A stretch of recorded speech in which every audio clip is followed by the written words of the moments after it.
And we're plagued with it. Peppered like with bullets all the time to get out of this state. And because of that, from here,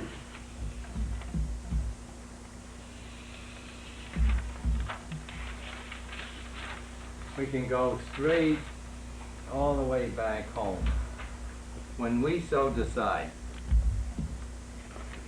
Now, I'll tell you this, once you get up into these nicer realms, you'll take eons to go all the way. Things are nice. Everything falls into line. You're conscious of the fact that you're going up without incentive to do it. And so the old programs hang on and keep us in this nice state for eons. And yet we're never fully comfortable in any of these states until we get back there. We are always prodded by the memory of what it was at the beginning. So to avoid the endless, you see, when you're in these states, you're highly sensitive. The majority of the time, everything is wonderful, but when things are not, you feel them far more intensely than you can feel now. Your feeling is totally concentrated on whatever that feeling is when you're up there. And by comparison to the harmony you're living in, it's extreme. It doesn't last, but when you hit it, and you will hit it, it's extreme. And so you're occasionally going into a terrible feeling. How many people have read the autobiography of a yogi? I can use that book to allude to these things. Here you take Yogananda. He was free before he was born. And at one time he's going to visit one of the saints who's way out, and he meets him. And all of a sudden, he drops down on the ground and he's crying and screaming, "Oh, please, give me an experience of God."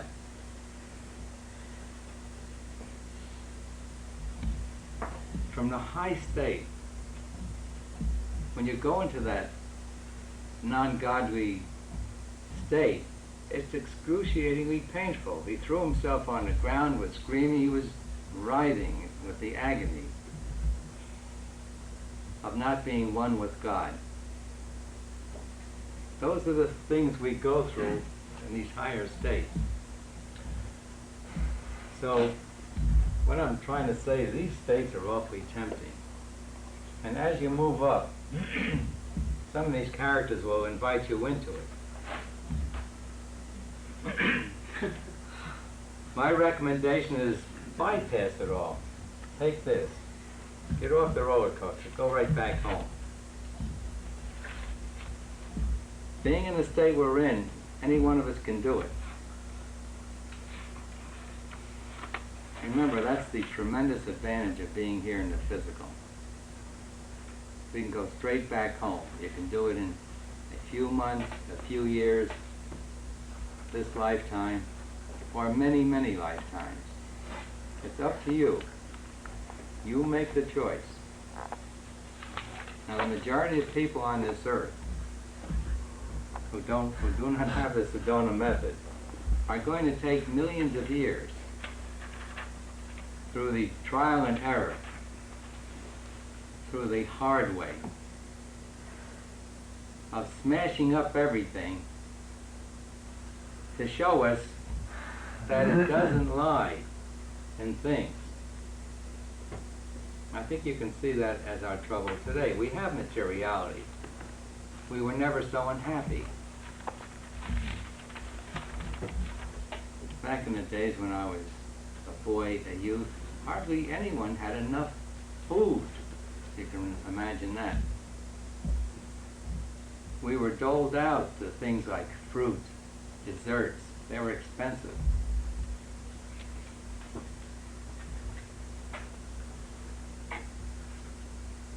things like cars, TVs, radios, airplanes, boats, a very small percentage, probably less than 1%, of us had those things back in those days.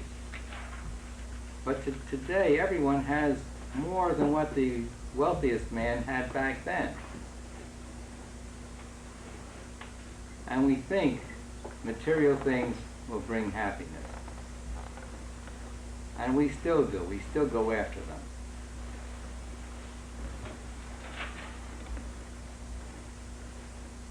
Discover where the happiness is. It's not in the thing.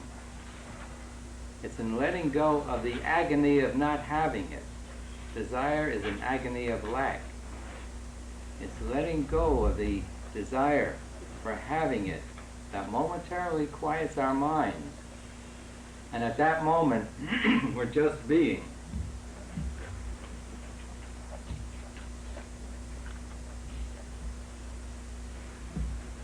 Discover wherein lies your happiness. You'll stop wasting your time. You'll stop pounding your head on brick walls. And you'll go direct for where it is, right where you are. It's just you identifying with your beingness.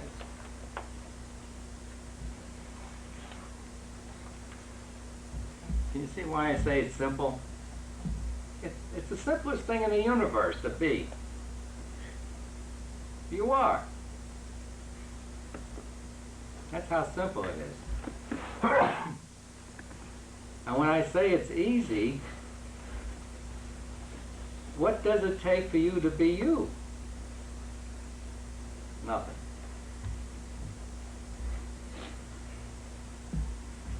What does it take for you to be you? Nothing. What effort does it take to be? None. But look what you're choosing. A tremendous effort to be otherwise, to be limited, to be sick, to be chasing after specks in the world when the whole universe is yours.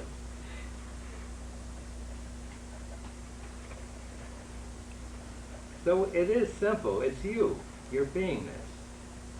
And it's easy because you're there now. Effort has got nothing to do with what I'm talking about. Effort is all the commotion you go through to be what you are not. An extremely limited physical body. Spending almost all your time trying to keep it surviving. Even though it's so obvious that the body does not survive, everyone's spending 99% of that one's time trying to keep the body surviving. It's a no-win proposition.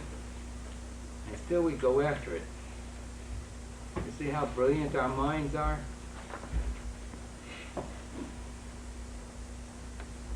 Loose the mind. Stop the thought by ridding yourself of the motivators of all the thoughts called feelings. No feelings and you're there.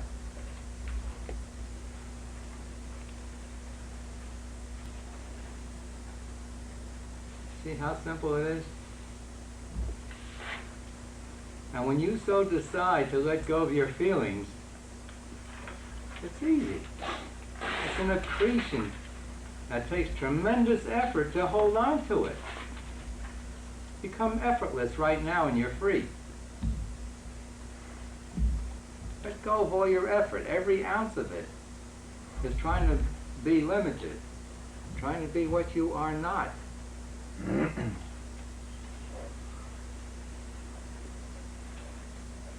It's simple, you are it, and it's easy, it takes no effort. Every ounce of effort you use is trying to be a limited body. Trying to keep it surviving even though You're not smart enough to know that it doesn't. If you were, you just give it its just due, and you focus all your attention on going free.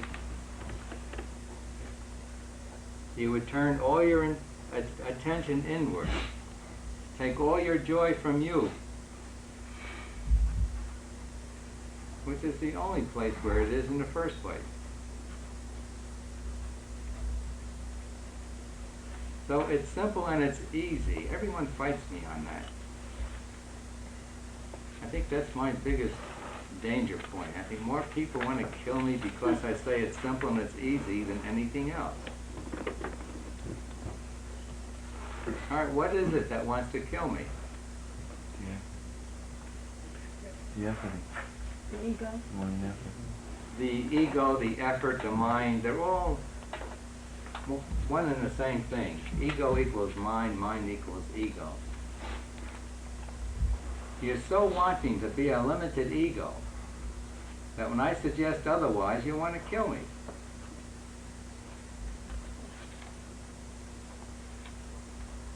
Isn't that silly?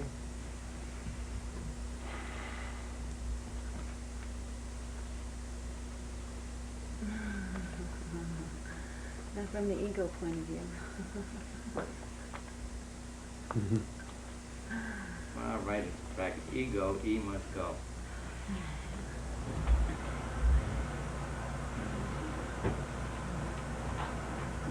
I don't know why everyone chooses to hang on to the misery.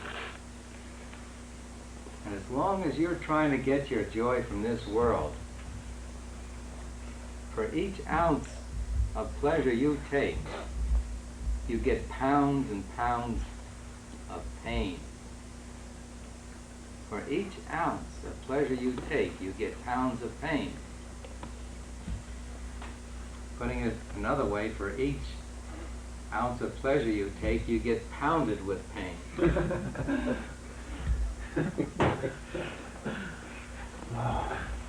And you're all experiencing this, more or less. Why not make the decision here and now to go free and let it be in a matter of weeks, months?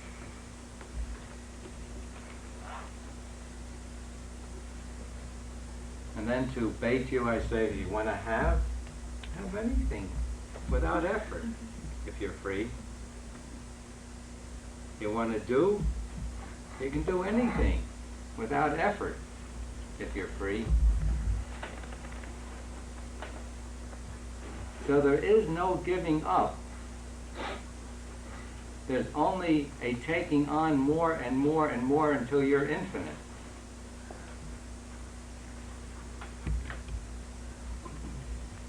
So many of you think you're going to give up. You give up like you do with food. You give up your misery. That's why you give up.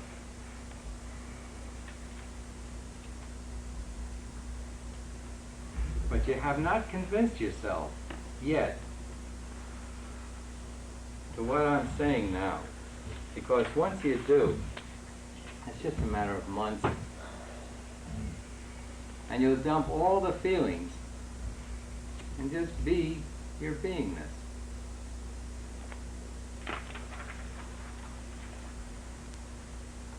Okay, I've taken you on the roller coaster ride, the main one. Of course, what we do on these rides is we impose another roller coaster. Down here, it's really sharp. So on our way up, we're going to see that we have a choice to go into the astral and the cosmos.